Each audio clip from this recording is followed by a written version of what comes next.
Oh, yeah? But me and the Lord, we got an understanding. We're on a mission from God. Make contact. A collective psychosis is sweeping the nation. We're in the thick of the haze craze, and Elysian is introducing an altered state of IPA. Contact Haze is a tangled chemistry of mild haze, low bitterness, and an explosion of hop aroma. This hazy IPA bursts with notes of bright raspberry, currant, citrus, guava, and passion fruit. Available in 6-pack cans in stores and in all Seattle Elysian locations. Make contact. You're riding Morning Shotgun with the Armchair Quarterbacks. We're here weekdays, your first choice for sports talk here on the First Coast. If we actually enjoyed our New Year's resolutions, we'd all have 6-packs, money in our saving accounts, and we'd know how to play the piano. I have to tell you about the one resolution I actually enjoy. It's Built Bar. It's delicious. Oh, yeah, it's healthy, too. Built Bar is healthier than your favorite protein bar. They're low-cal, low sugar, high protein, high fiber, great for the keto diet. Lose or maintain weight while indulging. And with only 4 net carbs and 150 calories, there's no guilt. Visit BuiltBar.com. This is Sean O'Toole with the Armchair Quarterbacks. Catch me drive time with Mac the Game, the Armchair Quarterbacks radio show, and Facebook Live. Enjoy sun-drenched days, epic stays, and plenty of room to roam in Greater Fort Lauderdale. Our hotels, attractions, and restaurants have taken the Visit Lauderdale's Safe and Clean pledge, so you can relax and explore with confidence. When you're ready for that well-deserved staycation, our 23 miles of golden beaches await. Find wide-open spaces to hike, bike, kayak, and paddleboard. Visit your favorite attractions, then dine out in style in socially distanced dining rooms or al fresco on waterfront patios. Learn more at sunny.org. I'm 7-0 this season. You auto-drafted. That's what all the great GMs do. They delegate. You didn't do anything. Yeah, I did. I set the cue. Without fantasy football, what would friends talk about? I almost wore shorts today. Oh. I was going to do a sweatshirt shorts combo. Switched to pants instead. Armchair. At Shell, we know from the time you get up to the time you wrap up, Good night. There's a lot of meetups, eat-ups, and hurry-ups. So come to Shell and get 3 things done at once. Fill up with Shell V-Power Nitro Plus to help keep your engine running like new. Save up with the Fuel Rewards program and never pay full price for gas again. And snack up with in-store rewards to save even more at the pump. Make the most of the stop you need to make with Shell and engines that continuously use Shell V-Power Nitro Plus premium gasoline. See full terms and conditions at fuelrewards.com. You're listening to CBS Sports Radio. We are all sports 24 hours a day, 7 days a week. Strong opinions and your phone calls. Expect it here. CBS Sports Radio. See, now to me, that button's in the worst possible spot. The second button literally makes or breaks the shirt. Look at it. It's too high. It's in no man's land. You look like you live with your mother.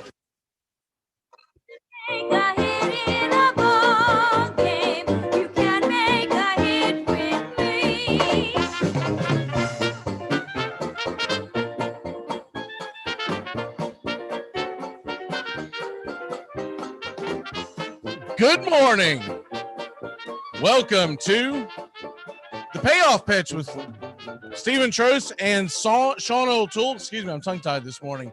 Gentlemen, how are you? Stephen, how's it hanging? I'm doing fantastic. Got another big day of baseball. I know what, like 11 games at 4 o'clock today. I think we got all 15 games. I'm ready for it. Let's have a good day. Yeah, what the hell was that? The Yankees and the Phillies didn't play on a Friday night. What the hell was that? Unbelievable. Did not see that one. What happened? They weren't scheduled to play. It's a Friday night in Philadelphia, and they don't have a freaking baseball game scheduled, and they're playing the New York Yankees. What the hell is that? Sean, how are you? I'm doing great. Yeah, weird stuff in the schedule this year. We talked about that on Wednesday when we had whatever it was, like 3 games scheduled on Wednesday. It's just kind of weird.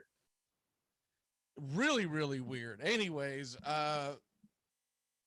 let's dive in to the bargain bin as we do on every show. Sean, I'll let you start it off. Basically, players that you are looking to get at a low rate at this point right now.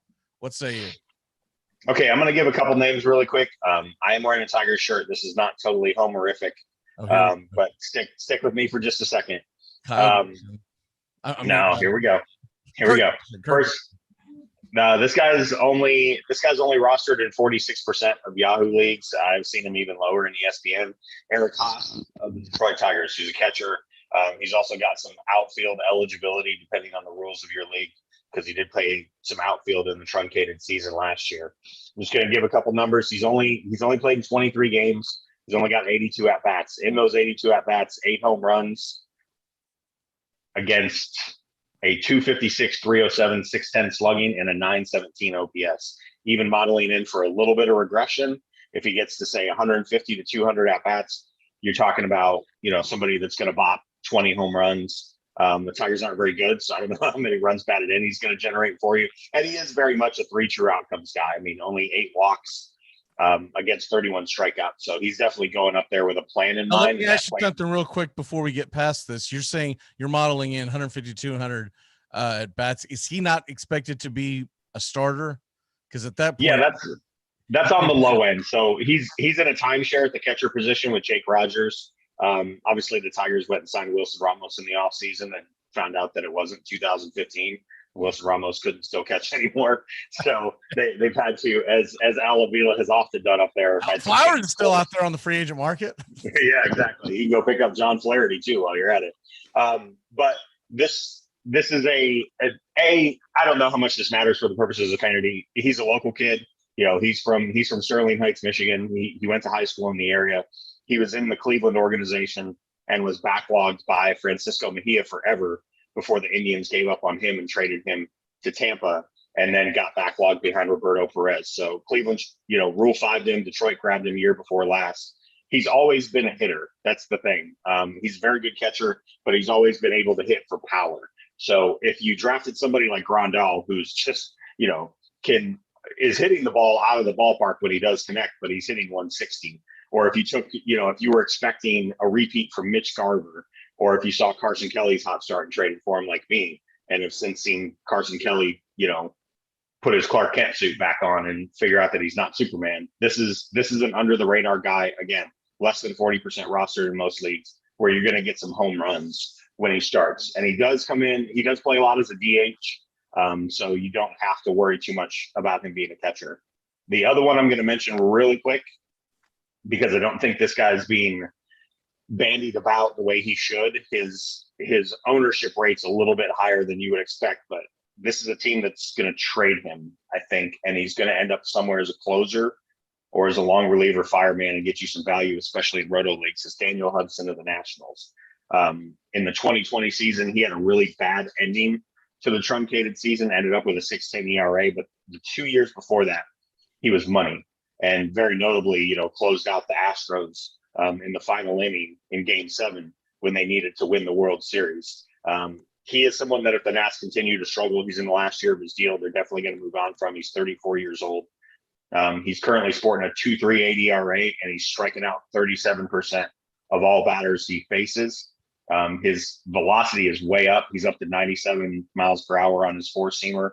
And he started to get back to what he was when Washington first got him. This is a guy who was once upon a time a top 5 prospect in the Diamondbacks organization as a starter, and had Tommy John, had a shoulder surgery, ended up in Toronto, then found his way to Washington. Someone's going to trade for him if the Nationals continue to falter and use him as either a 7th and 8th inning guy or just straight up as a closer.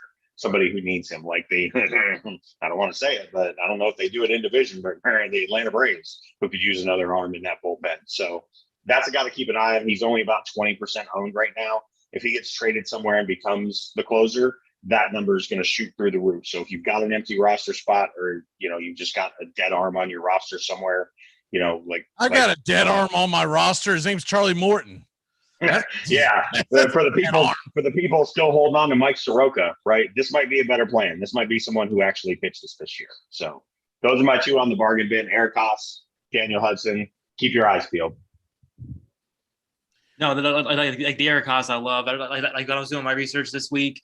I mean, almost every leaderboard I pulled up from just the month of June, Eric Haas was right at the top. I mean, he's honestly been one of the best hitters in baseball past few weeks. For my bargain bin, I'm gonna stick with someone who is very, very low owned. I mean, I'd be surprised if anybody had him. He's only at 3% on Yahoo. Bruce Zimmerman for the Orioles. Kind of started off pretty rough. I mean, the first few starts going through the May 2nd start at Oakland, gave up 3 runs or more. It wasn't really getting strikeouts. Wasn't really lasting long in games. But since then, it's his last 5 starts against, and keep in mind, these are actually against good teams, the Yankees, Nationals, White Sox, who destroy left-handed pitching, Minnesota, and the Mets. He has given up 2 runs or less in 4 of those 5 starts. He has 6 strikeouts in 4 of those 5 starts. The only really bad start in that mix was in Washington, 3 innings, 5 runs, 2 strikeouts. But other than that, he has been, I mean, I really don't even know if I want to say it, but lights out. I mean, against the White Sox in particular, 5 innings, 1 run, 6 strikeouts, 1 walk. I mean, and that was with a 385 batting average and batting average on balls in play. I mean, he seems like he's really starting to turn a corner. I mean, I'm still not thinking I'm gonna keep him long term. It's still kind of a wait and see thing. But I mean, he's striking out more than a batter an inning in those last 5 starts, and that's something I really want to keep an eye on. 3% owned. He could be a great streamer. We've seen a lot of really bad pitching this year. So I mean, like if you can find anybody who has the strikeouts and is limiting the contact, you go get him.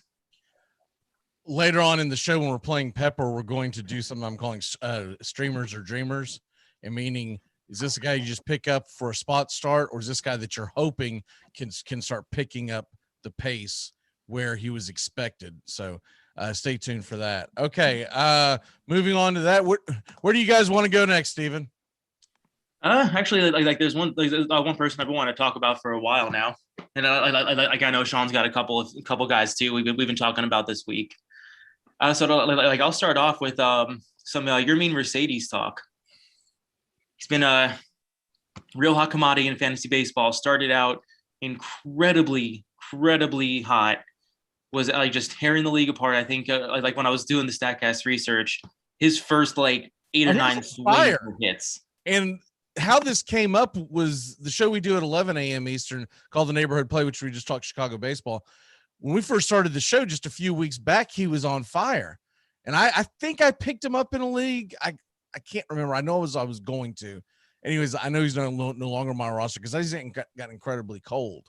So kind of the question that they were wanting to ask y'all is, you think he's the real deal and just going through a slump, or was that all fake news at the beginning of the year? Everyone jumped on him, and now you're like, oh, I wish I hadn't dropped this guy, and this guy, because now I've got a guy who can only play utility. Yeah, so I mean that's the biggest draw for him. He only plays utilities, so you're really limited on where you're going to be able to play him. I'm leaning towards the early season being a flash in the pan. I mean, what he's been doing now hasn't really been it hasn't been bad. I mean, he's walking at a decent rate. He's not really striking out too much. But I mean, the one thing that's really caught my eye is he had 5 home runs in April. He has 6 home runs on the year. His last home run was May 9th. I mean, just the power drought is really concerning. I mean, everything else, what you're seeing now is I guess what you're going to get from Mercedes. I mean, after that big bump, he kind of, was wavered in between, a little bit below league average, a little bit above league average. So, I mean, he's a league average player, and he's still going to get you some production, but don't pick him up or start him thinking you're going to get Your Mean Mercedes of April, early April. Sean, what do you think? Yeah, I've been consistent in my message that, the first month was incredible. And, it's as a Tigers fan, I hate that it's called this, but it's called this for a reason. It's called the Chris Shelton Award for a reason, because Chris Shelton had 7 home runs in the month of April in 2006, and then hit 9 the rest of his major league career, most of which were not in Detroit. So there's somebody like this every single year. I'll take guys we've never heard of for 200, Alex. Right. Mercedes is. That's a deep dive. dive. Come on. You remember. I know, but that's a deep dive. That's 15 years ago. I know we don't want to admit that, but that was 15 years ago. But real baseball fans, even recent ones, have heard of the Chris Shelton April. That is a phrase. I've heard that thousands of times. The Chris Shelton April is a real phrase. So This guy's 28. He had been, he didn't start with the White Sox. I don't remember how many different organizations had him in their farm system, but he had been in several. And the book on him was the same, was that he was a very good, if not great hitter who didn't have a lot of power. So the fact that he ran into 5 or 6 in the first month is indicative of the fact that we see this every year. We see guys who come out and they throw batting practice. In other words, down the he's middle a of the much plate. cheaper Miggy Cabrera is what he is. Right. He's a much cheaper Miggy Cabrera. Where he is at right now, 289 batting, Big 7 body home type runs. too. Right. 289 batting, 7 home runs, 789 OPS. I think that's probably his baseline. A 780 OPS guy isn't that bad. Okay, so we know he's not going to be a big power guy going forward, but I'll just throw this question at y'all. Starting today, right? What the hell is today? The 12th of June. Starting today, all the way till the end of fantasy baseball season, which is about a week left in the season, typically. Is he above or below 300 hitter? Below. Much below? Is he below 275? He's 270, 265, 270. Okay. Yeah. Be my bet. And for someone who's not going to get a lot of power, right? What are you getting? That's a hard pass because he's right. What are you not getting? going to make up for anything on the base paths. Okay. Right. It's and the positional flexibility depends on your league. I've seen him. DraftKings continues to offer him at catcher, but in most leagues who have a more different, DraftKings is different. I'm just saying, in most leagues that are very rigid, he's only available as a utility player. So. Yeah, I haven't seen him elsewhere. I didn't do ESPN like I normally do this year because the one league that I'm in ESPN folded. But that's DFS. I get it. You're going to play the percentages that day, but they were more looking as a fan. I want to say one of them has him on their fantasy team, but I'm not 100% sure on that. I'll find out from that. But anyways, okay, we can move forward for that. What's the next thing y'all got since you're hating on the Yerminator? Sean, I mean, I know there's a few guys you've been talking to me about this week. Oh boy, yeah, I'm not gonna enjoy doing this because it's my Tigers blood is already boiling just seeing his name. But I'm gonna make a very compelling case that Nicholas Castellanos is the 5th best outfielder in baseball, and this is something I ran at Trosh yesterday. I think the 5 best outfielders in baseball kind of go in this order. You rank them how you want. It's basically Trout, Acuna, Soto, Harper, Betts. I think those are consensus, probably the 5 best outfielders in baseball.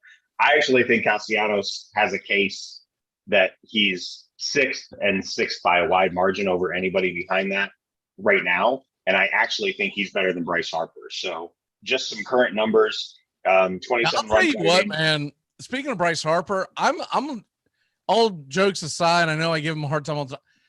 I'm disappointed what he's done in Philadelphia, considering that stadium built for a lefty and the ball flies. I'm a little disappointed of what Bryce Harper has done since he's been in Washington. And I don't know if it's because he doesn't have Rendon.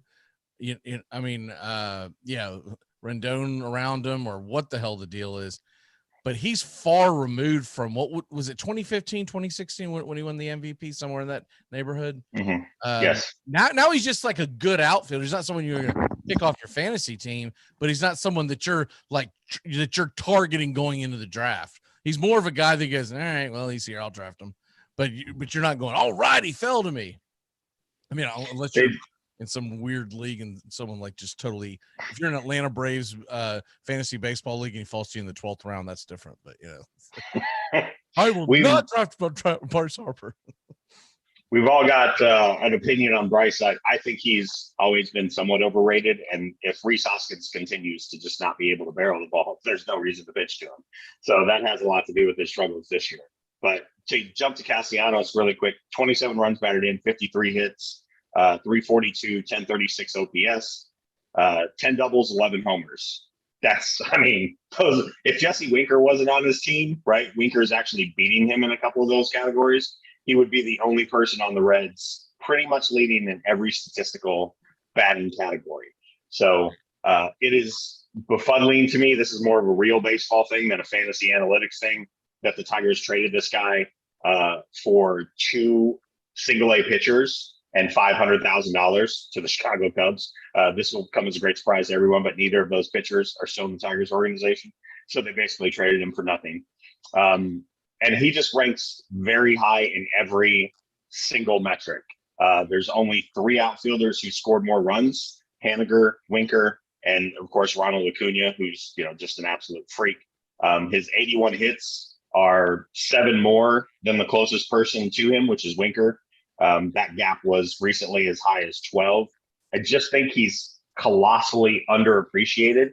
Some of that is probably because he's not a very good outfielder. He's fine. He's passable. He'll get to the balls that he can get to and catch them. He doesn't make errors, but there's nothing tremendous about him. You're never going to see him on a cut 4 breakout on Twitter for making some incredible diving catch. He's just fine. And if we had the DH in the NL, I would be willing to bet he'd probably DH every day. But his counting stats are just insane. And he's only got 1 year left on that deal. I don't know how long he's going to stick in Cincinnati, because if he continues to hit like this, I mean, this guy's going to be a Yankee, a Red Sox, a Dodger, something other than in Cincinnati, who has never paid anybody. But what's your guys' thoughts on him? Because I think he's by far, injuries aside, Trout's been injured, Betts has been injured, Soto's been injured. But just on counting metrics, the last 2 seasons, throwing out 2020 because he was terrible. But the second half of his 2019 with the Cubs, and then this year, he's the 3rd best outfielder in all of baseball by almost every advanced metric, behind only Trout and Acuna. I am all aboard the Castellanos train. I mean, this isn't even something new for me. I'm pretty sure like in one of our big drafts, like right after I got Castellanos, like I texted you, like I was telling you about how he was going to be a future, going to be the MVP this season. I've been long aboard the Castellanos train. I mean, one of the biggest things helping him is that lineup in Cincinnati and just the ballpark in Cincinnati. It's a very hitter-friendly park. They see some really. He's who I wanted Atlanta to sign. Yeah, free agent. Yeah, that's he would would have have made. Wanted. I was terribly disappointed when he went to Cincinnati. Yeah, he would have been the missing piece in that Braves lineup for sure. Yeah, that was more of just and you guys confirm my question. I don't think he's viewed in the top, 5 outfielders in all of baseball. Yeah, he's I think there are people good, isn't he? Like he's a guy that when you look at his stats, then people will concede defeat. But going into it, if you ask them to name the top 10 just off the top of their head, I think a lot of people would probably leave him out of there. And maybe it's because Cincinnati's not a contender. I don't know what the reasoning is. The guy's been a solid hitter. He's very JD Martinez like for the National League in the fact that he's always been a solid hitter. He seems to be a student of the game, right-handed hitter with pop. Maybe JD's a little better, sure, but still it's comparable. And the fact that he can play defense is added because JD, he's like, he pretends to play defense, but he's not a defensive outfielder.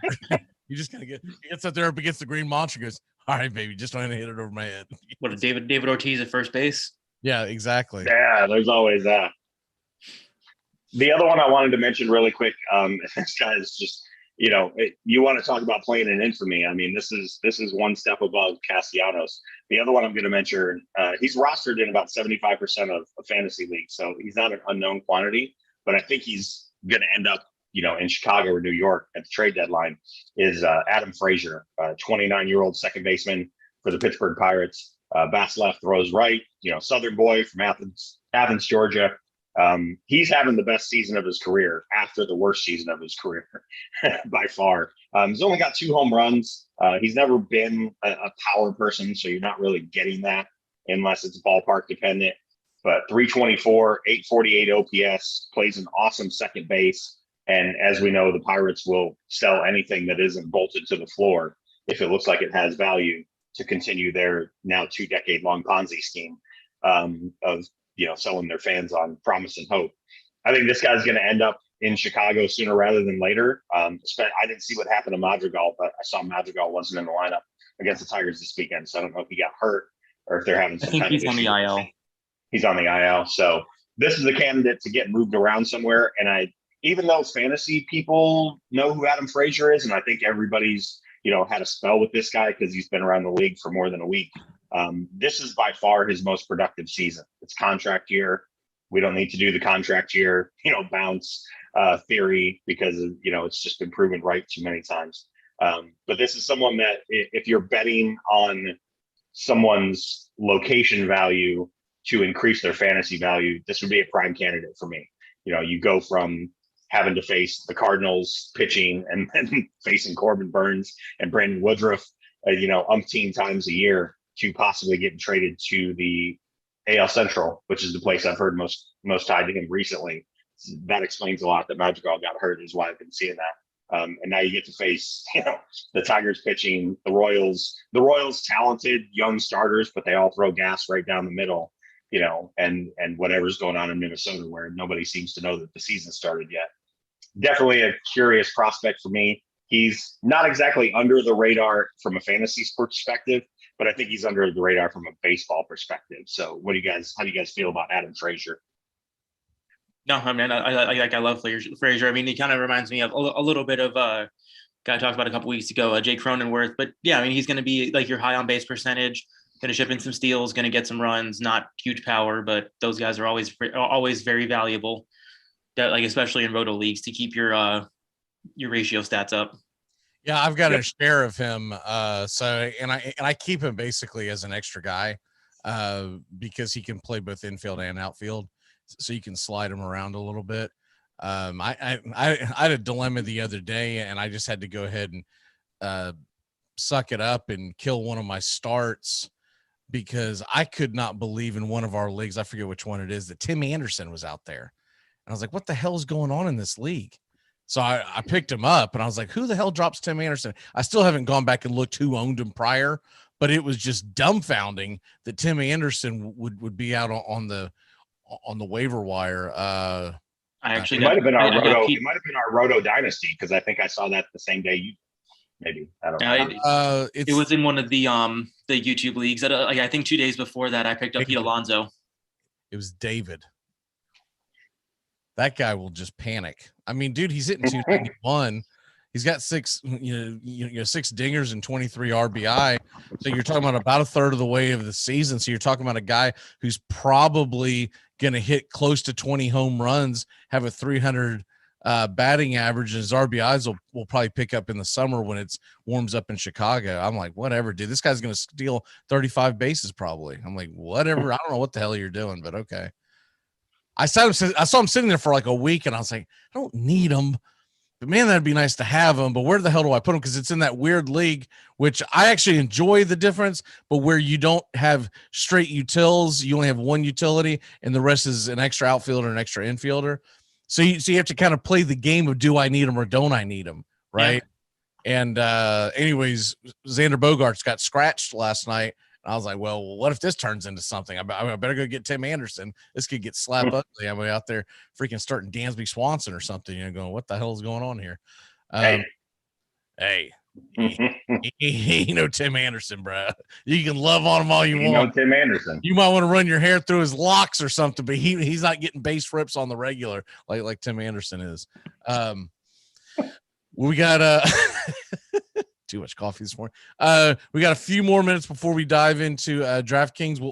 What else do we have on the docket, since y'all don't send it to me anymore? I have to guess. Got one more, one more player I wanted to touch on. Zach Wheeler. He's been he's always been fantasy relevant since he came into the majors. He was kind of known as a sinker ball pitcher.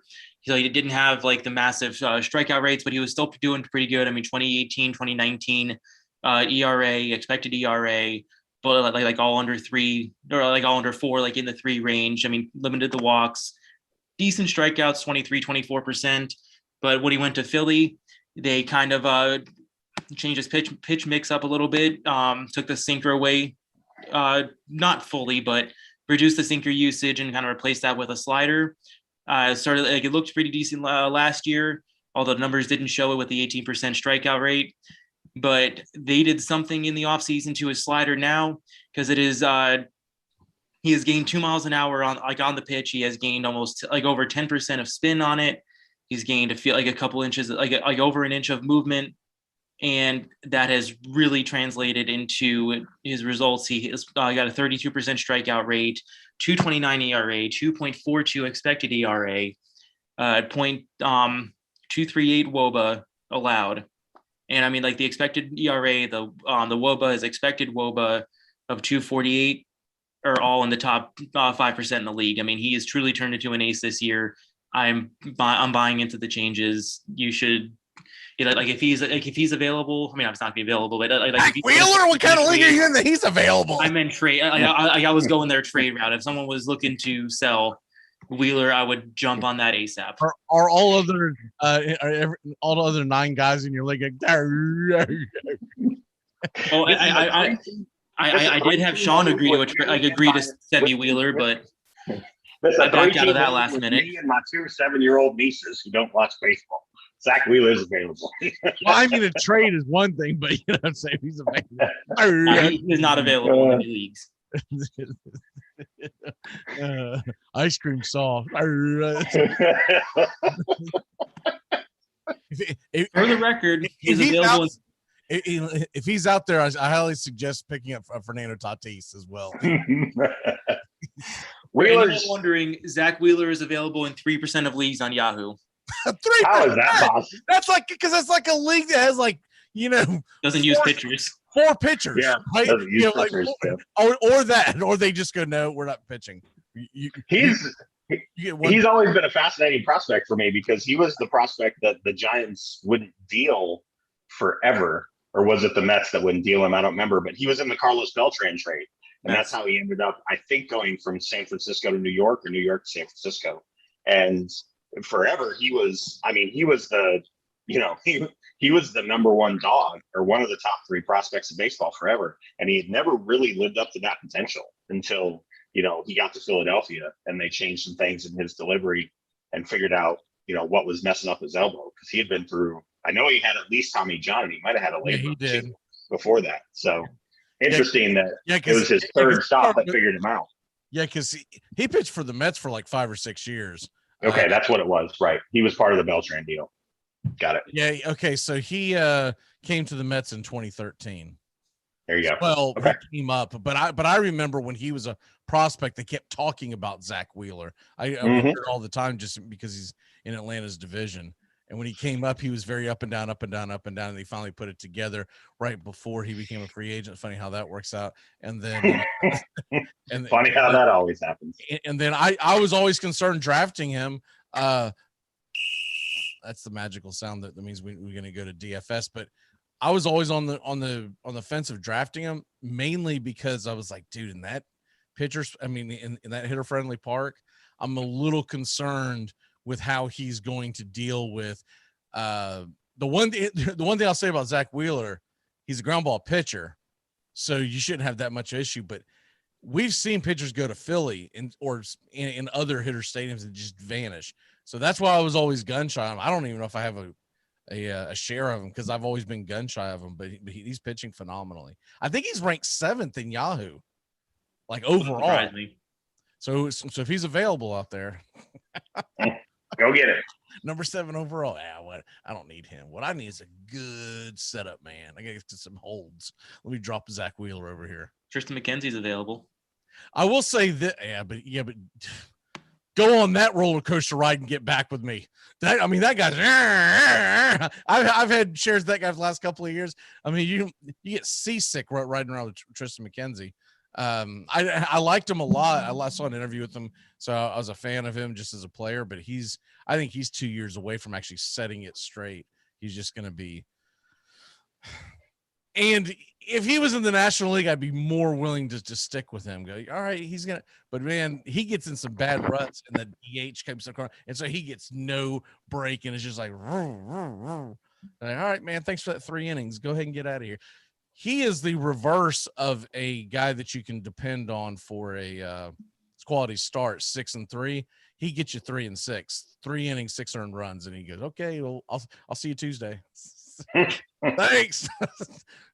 Glad I streamed you today. Okay, let's go ahead and dive into DFS. The popular slate obviously is the 4:00 slate. There's only a few games before and a few games after. So where are we going? We'll start with you, Steven. What's your DFS advice for today? Man, this is just another one of those days where pitching just looks ugly. I mean, top few pitching options. Corbin Burns at 10.5K at home against Pittsburgh. Pittsburgh is not a high strikeout team, but Corbin Burns has been one of the best pitchers all year. I'm loving it. But after that, you got Dylan Cease 96, Rich Hill at 94, Musgrove at 93 at home against at the Mets. I'd be willing to go there, but I mean Cease, Hill, Pavetta, Stroman, Cobb, Kaprelian, all guys above 8K. Even Tristan McKenzie, those are the guys above 8K. I don't want any part of any of them. I mean, it's just not a good pitching slate. Yeah, even though he's playing against Seattle, I don't want any part of McKenzie. Yeah, to hell with that. Oh no, I mean McKenzie, like especially in DFS, is the walks. I mean, like he's going to get strikeouts. He can be good, but I'm not paying top dollar for someone who walks 5 to 6 guys a game. Yeah, he's like going out there and streaming Drew Smiley. You hope you're getting that 20% chance that he's going to pitch a good game. You're like, okay, let's go all 20. I don't know. I was being friendly. But yeah, I mean, just pitching in general is not. It's going to be a very, very big offensive day. But some of the cheap pitchers I like, Jameson Taillon, he's 6,900. Like in Philly, it's still not one of my favorite matchups. But I mean, the strikeout potential is there. Philly can be hot or cold. That's some dangerous play right there, man. Taillon in Philly. Woo-hoo-hoo. It's take over in that game because that's going up against him. And that's just more of the environment. I mean, you got Jose Urena at 5,800, but he's home against the White Sox. I mean, this is what we're looking at. Jackson Kowar, like against Oakland, Zach Thompson against Atlanta. I mean, this is not a good pitching slate. Yeah, it's honestly one of the best values for me. And one of the guys I'll be targeting the most is Yusei Kikuchi at 7,800. He's going to be pitching at Cleveland, but he has actually been a fairly good pitcher this year. Struggled against, he's probably going to see a lineup full of right-handers. He's allowed a 300 batting average. I got 300 WOBA against them. My bad. 25 striking them out 25% of the time. He's on a normal day. I would be kind of on the fence, but with the pitching environment today, I'm thinking Kikuchi is going to be one of my highest owned. If we are looking at bats, one of the first places I'm going to be looking is the Boston lineup. They're going to be facing Steven Matz today at home, and that is just batting practice. I'm a little bit worried that Xander Bogaerts is out of the lineup, but Enrique Hernandez, Verdugo, JD Martinez all handle left-handed pitching pretty well. Yeah, I'm steering clear of Steven Matz. Sean, what say you today? Yeah, I'm spending on pitchers, which is usually the opposite of my plan. But because the pitching matchups are so dire, I'm spending on Burns at home against Pittsburgh because he might throw a perfect game with 26 strikeouts. And Alex Cobb at Arizona, I don't love it that it's 8,700, but his last 2 starts have been really promising. They've completely reworked his 2-seam fastball, and Arizona can't hit to save their life. There are batters to save money on. A couple just really quick. Dom Smith in the outfield at 4,900, that's several $1,000s less than the guys at the top. And anytime there's a right-hander on the mound, Dom Smith is facing him, he should be in your lineup because he just abuses right-handed pitching. And Ryan Mountcastle, who's got first base and outfield flexibility in Baltimore, going up against Rich Hill, he has bashed left-handers today, so he could get to Hill early. And he's actually been very good the last couple of weeks. He's only 3,200. You just have to kind of hunt for some value plays. I like Taylor Walls for Tampa Bay as well at 2,900. That's a place you can save at shortstop. He hasn't flashed any power yet, but he's gotten base hits in every game, and he can always get driven in that Tampa Bay lineup hitting in front of that. How long, Wander Franco? Good God.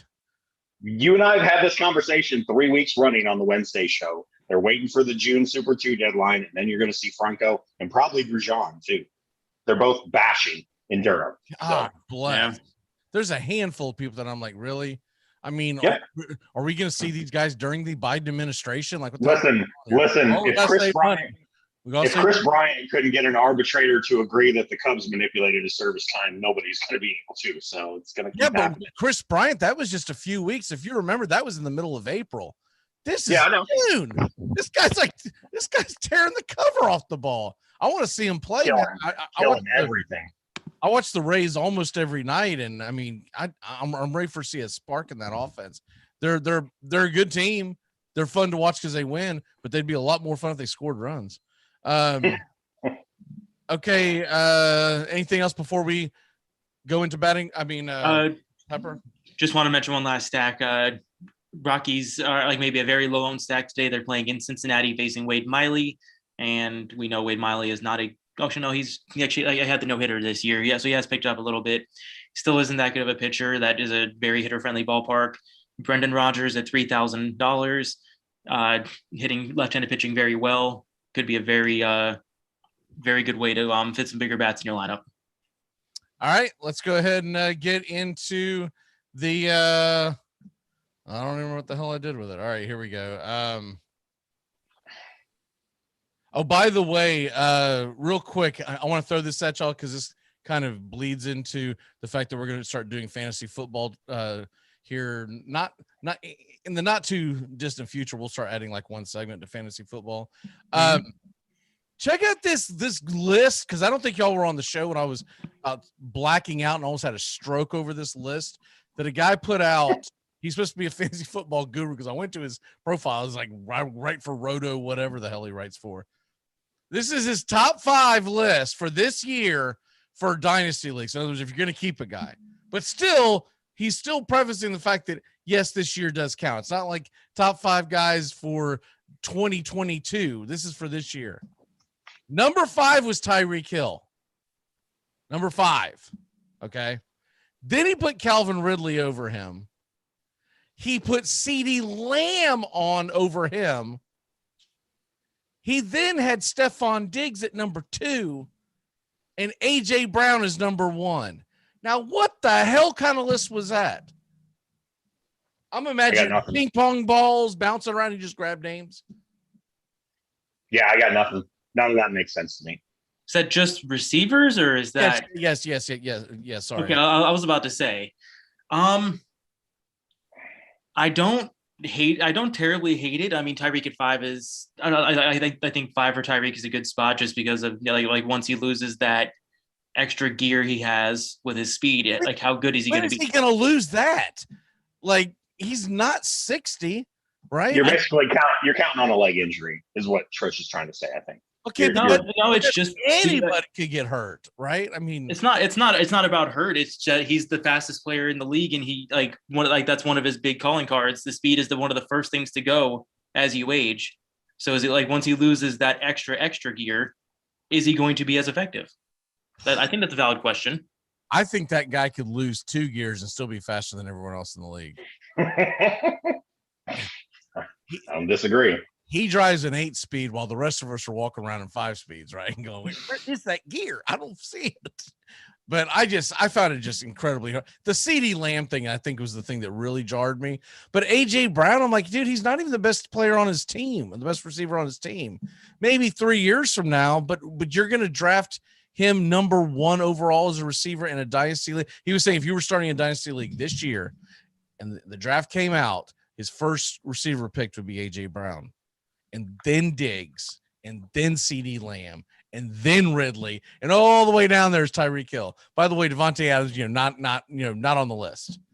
Well, I mean, I wouldn't want Jordan Love throwing to my receiver either. So right, but the thing is, it's a dynasty league. He's a free agent. He's not going to be there next year. He's probably going to go wherever the hell Aaron Rodgers goes. All right, let's go ahead and get playing Pepper and all right. So streamers or dreamers, basically, guys, would you just stream these guys at this point, regardless of what it was at the beginning of the year? Or is this a guy, if he's out there, you pick him up and you're thinking that he's going to turn it around? First one I'll go with is Jorge Soler. It's been a little hot the last week, but all in all, it's had a terrible year. Sean, what say you? Dreamer. Not a fan. So he's a streamer. Yeah. Okay. Sorry, I misunderstood the rules. Yeah, he's a streamer. Streamer would mean that you're dreaming, hoping that he's going to pick it up in the next month or so. I'm going to grab him and I'm not going to let him go. Streamer means I'm going to pick his ass up because I like his matchup. And oh, by the way, my outfielder just broke his toe. Him and Tyreek Hill just collided in the shower together, and they're done for the season. Yep. Streamer. Steven, streamer or dreamer? I'm gonna go streamer. So like same thing. I mean, he has immense raw power, but not much else. Something's missing with him this year. I don't know what it is. Same question, obviously. Charlie Morton, Sean, streamer or dreamer? Whew. I've got a lot of stock in him. I'd love to say dreamer. I think I own him in 3 leagues, but he's a streamer right now. He can't find it. Charlie's always been a better real life pitcher and more so in the playoffs than a fantasy pitcher. And that's the results have borne that out this year. By the way, I think I've got something to hit right before we leave. So don't let me forget that, because we got a couple of things posed to us. Question posed to us. Steven, what say you, Charlie Morton? Oh, yeah, no, like I'm saying, streamer. I mean, he's, what is he, 37, 38? I mean, like it doesn't. 37. Yep. I don't think he's turning it around. I really don't. I think Yeah, I mean, it's kind of at the end of the line. Yeah, I think if you hold on to him, it's only because you're a Braves fan. You're like, oh, I'm hoping, but it's not going to happen. Dinelson Lamet, Sean, streamer or dreamer? Streamer. I'd love to be a dreamer, but elbow issues over and over. At this point, his remarkable year last year is the anomaly. The anomaly is not that, he's going to turn it around. The anomaly is that he had a great year in the 60-game sprint. And I just, can't count on it, especially elbow guys. Elbow guys always worry me. You get burned, more often than not betting on them than you do cutting bait. It's very rare that we get a Zach Wheeler out of the bunch. That'd be a good name for a podcast, the elbow guys. Steven, streamer or dreamer? I'm gonna go the same thing, streamer. I mean, I've been wanting to dream on, or I have been dreaming on Lamet for a long time. But like Sean said, I mean, like the elbow guys, especially ones that his biggest thing, his physical tools have been tantalizing. He just has never been able to get the control down, and then like elbow injury after elbow injury doesn't lend you any favors in trying to get that control down. So I mean, I'm out at this point. I mean, like if he can put a couple years together and get some control, I'll think about it. But streaming, I actually think that he might turn it around in 2021. I think it'll be, he's not that far removed from what he did in 2020. Do I think he's gonna be Zach Wheeler? No, but I don't think he's gonna be as bad as Charlie Morton. Luis Castillo, Steve, I'm gonna start with you because I know you have him in at least one league. Streamer or dreamer? I'm still gonna go. You're still dreaming? I'm still dreaming here solely because we have seen this Luis Castillo countless times, year in, year out, can't do anything in the first half of the season, and then he'll have a 1.5 ERA in the second half. So I want to see him bomb out in the second half before I truly give up on him. All right, we'll do one last. Sean, Patrick Corbin, streamer or dreamer? I'm going to say dreamer, only because I like Patrick a lot.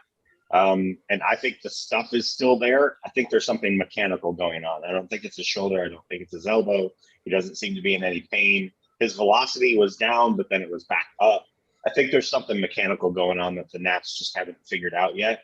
And because they've been bad and because he's been, nicked up here and there with little, minor injuries, they haven't had an opportunity to fix it. I think he's a dreamer. Question. We kind of talked about this, but we never really answered the question per se because I just saw it. Yeah. Okay. Finish that. Michael's got a question. Is Tristan McKenzie worth starting today? No. If you're streaming him in a league, yes. If you are playing DFS, no, just because of the price. Yeah, I believe so. I'm the same way. Like I wouldn't stream him if I thought I was going to win, and I'm not going to drop a guy because I don't want him to get away kind of thing. But if I'm in a dog fight and I think I need to start him, I would probably roll the dice on him. He just makes me nervous because, like I said, he's bizarro world when it comes to the quality start. He's bizarro quality because he normally goes 3-6 as opposed to 6-3. Sean, what is your walk off for the day? My walk-off for the day is grab your White Sox. As much as I love the Tigers, Jose Urena is coming off the DL. This is his first start off the DL. He's always been kind of a reliable pitcher, but he likes to live in the zone with about a 92-mile-an-hour fastball, and it is hot in Detroit. So grab your White Sox, as many of them as you can, because the ball might be flying out of Copa today.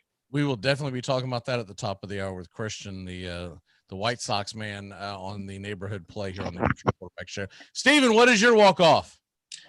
I have to share these Jacob deGrom stats because it is just mind-boggling to me. 10 starts. Here we go again. 10 starts, 64 innings, 103 strikeouts, 8 walks, 0.56 ERA. And the thing that just I love the most, he has allowed 4 earned runs this season and has driven in 5 runs himself. My walk-off for today is, first of all, the women's French Open's coming to the end, so you get the tail end of that. Krejcikova is down 3-2. They're tied 1 set apiece. If you've never seen her up close, she looks like a meth addict. Like, I don't know what the hell's going on with this lady. But anyways, NBC, she has meth mouth. NBC lost in this because they get the finals and they get 2 women whose last names are this long. And of course, you're not going to get anyone watching I mean, I'm a tennis fan, but most people aren't going to watch it if you don't have at least one American in there, right? Or at least someone they know. I mean, this is just a terrible, terrible draw for them. And then also, we're going to be doing fantasy football real soon. We'll have to get with the guys to figure out how we're going to start implementing that. Probably after the 4th of July is probably when we'll start shooting for that. But we'll start adding segments, and then we'll kind of morph into it. Next thing you'll be like, whatever the hell happened to fantasy baseball? If you don't have your act together by September, I don't think your team's going to do a turnaround. That's all I know. All right, guys, great job. We'll see you next week. And this is the Payoff Pitch. Catch us every single Saturday on the Armchair Quarterback Show, 10 a.m. Eastern. And then I also put the recording up. We'll see you.